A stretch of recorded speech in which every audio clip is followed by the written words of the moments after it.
Eu quero ir para o próximo assunto e juntar duas coisas que você já trouxe para a gente, que é essa questão da economia melhorando e a questão de negociação que acontece com o Congresso, o governo-Congresso e a reforma ministerial que está sendo bastante debatida também, né? A gente sabe que a economia melhorando, o governo tende a ter mais apoio, a aprovação do presidente cresce, a aprovação do governo cresce e talvez facilite a aprovação de reformas futuras mais estruturais que o governo quer fazer, inclusive. Né? Então, até que ponto é melhor investir nessa questão de melhorar a economia do que ficar negociando ali ministérios e cargos? Ou isso também é necessário na sua avaliação, Rudá? Olha, vamos entender bem. A gente tem um movimento de demanda e pressão política para melhorar a vida quando a gente está crescendo. Quando a gente está em crise, a gente quer segurar o que a gente tem. Isso aí é na vida. Você está numa empresa que você está percebendo que está fazendo água, você quer cair fora rápido. Você está e vai logo para o plano de demissão voluntária. Você está vendo uma empresa crescer, você quer entrar na fila do pão. E é isso que está acontecendo no país. Na medida que a gente começa a ter a economia aquecendo e dá uns primeiros lampejos de que a gente vai voltar para aquele clima de euforia de 2009, 2010, não estamos nesse clima, mas você traça na memória algo que faz você lembrar desse período. Sim. Se você está nesse clima, é meio que normal que as pessoas com quem você está a negociar, vou dar o nome, Câmara de Deputados, entrem na fila do pão. Fala, opa! E aí vai criar problema. O Lula, sabendo disso, ele faz um joguinho, não é? Claro que gente que não sabe fazer política tenta dar cotovelada, o Lula ri. Como é o caso que você citou agora, da nomeação do Márcio Postman para a presidência do BNDE. Os liberais, que são a terceira via no Brasil, não sabem jogar política, desaprenderam. Na verdade, não sei se algum dia eles aprenderam. Eles gostam de fazer rima. Terceira via, quem são eles, né? É terceiro turno. Eles sempre não conseguem ver a eleição. Por quê? Porque eles não têm voto. Gente assim, que não tem habilidade, o Lula ri. O que o Lula fez? Chamou a reunião hoje, como você noticiou agora. Ou seja, ele está rindo na cara da Globo News, na cara do Estadão, na cara desses economistas aí, que ninguém conhece, né? Mas ficam aí atacando e tal, né? Ou que teve seu momento de ouro, já passou, né? Estilo McLuhan, né? Os 15 minutos de fama, tipo Edmar Baixa, né? Que não tem peso nenhum na economia, na academia brasileira, nenhum. Então, esse pessoal, o Lula hoje riu, falou, bicho, quem tem a caneta na mão sou eu, e vai ser ele. O que vocês vão fazer? Não vão fazer nada. E a terceira via, de fato, está dentro do governo Lula.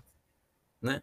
Então, o que acontece? Essa terceira via, no caso a Tebet, por exemplo, que está no governo, evidentemente está sendo procurada pelo Arthur Lira. Ou você acha que não? É assim que faz política no bastidor. Eles estão conversando. O que eu estou querendo te dizer, Thalita, para responder? O Lula vai ter que negociar, por dentro, por fora, ele vai ter que negociar. A economia melhorando, ele vai tendo mais trunfo. Acontece que o Arthur Lira também sabe disso. O baixo clero, que é o Centrão, o outro nome do Centrão, sabem disso. Então eles vão negociar rápido. Você vai ver que a semana que vem o Arthur Lira vai começar a dizer que vai pôr na pauta. Ele não vai, mas ele vai dizer que vai pôr, porque ele tem que colocar os temas de negociação com Lula. Olha, o que eu posso te dizer, Thalita, é que isso é democracia, é estabilidade, país civilizado é assim. Veja na Espanha a eleição que teve agora, Portugal, a França, é assim. Né? Tem tensão, tem conflito, mas tem um certo limite, um respeito à instituição. Não à pessoa, mas à instituição. Eu acho que o Lula vem mostrando isso, ele vai negociar, pode ter certeza. Eu fico sempre em dúvida se só apoio do brasileiro, dos eleitores, da sociedade, não bastaria para que o governo conseguisse fazer o que quer, sem ter que negociar. Bastaria se fosse outro governo. O que acontece? O Lula desenhou...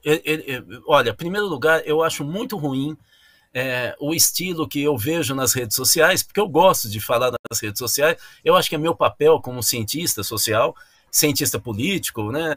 Falar um pouquinho, me expor. Eu acho que você não faz ciência para ser clandestino, né? Mas as redes sociais ficam o tempo inteiro falando o Lula só fez o que fez porque ele não tinha mais alternativa, né? É uma espécie de análise do futuro que nunca houve, né? Como é que você pode falar que não tem, nunca teve? Como é que você pode prever o futuro que não existe, né? O fato é que o Lula fez escolhas. O Lula é hoje um político popular de centro. É isso que o pessoal do Estadão, do Globo News não entendeu ainda. Ele faz um governo de centro, ele pensa como centro. Vocês podem talvez falar um pouco centro-esquerda, eu concedo, mas é centro, ele não é de esquerda. E ele faz uma coalizão porque é assim que ele quer governar. Sim. Não é só porque tem a extrema-direita que também joga o Lula nas cordas nesse sentido, mas é porque ele acredita que a reconstrução do país se dá, segundo ele falou para os ministros, 2 ministros amigos meus falaram que ele disse isso na reunião de 100 dias interna, ele falou: a marca do meu governo é a volta à civilidade. Eu achei muito interessante ele falar isso. Ele não falou é reforma de tudo, é o fim da... Ele falou a civilidade. E para você ter uma civilidade política, econômica, você tem que ter um ambiente de conflito que tenha limite, autocontrole. As pessoas sabem que podem brigar, é legítimo querer o poder, mas dentro de uma certa regra de convivência. O Lula quer fazer isso. Então, se ele quer fazer isso, ele tem que o tempo inteiro recompor com o governo.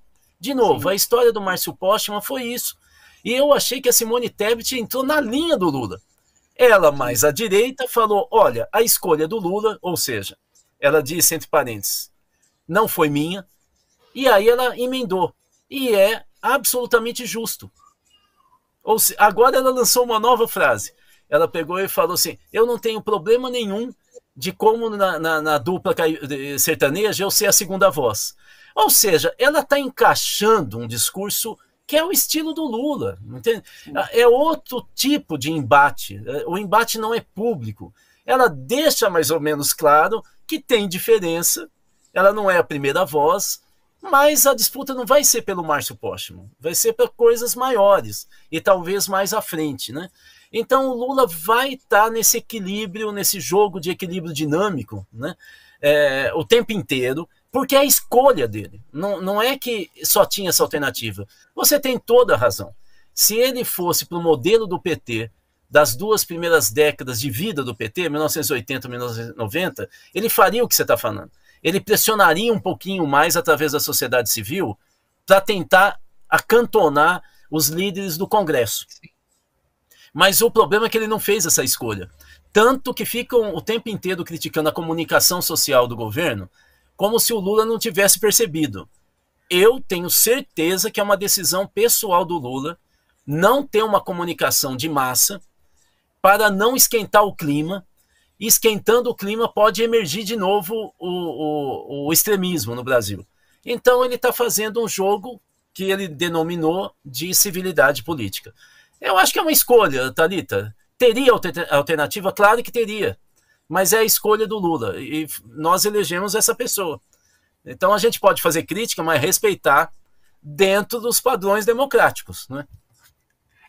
Quando dizem que Lula é extremamente hábil, eu acho que é nesse sentido que você comenta. Ele sabe de tudo, ele faz as escolhas muito conscientemente, né? Então eu achei muito interessante a leitura que você traz aqui pra gente.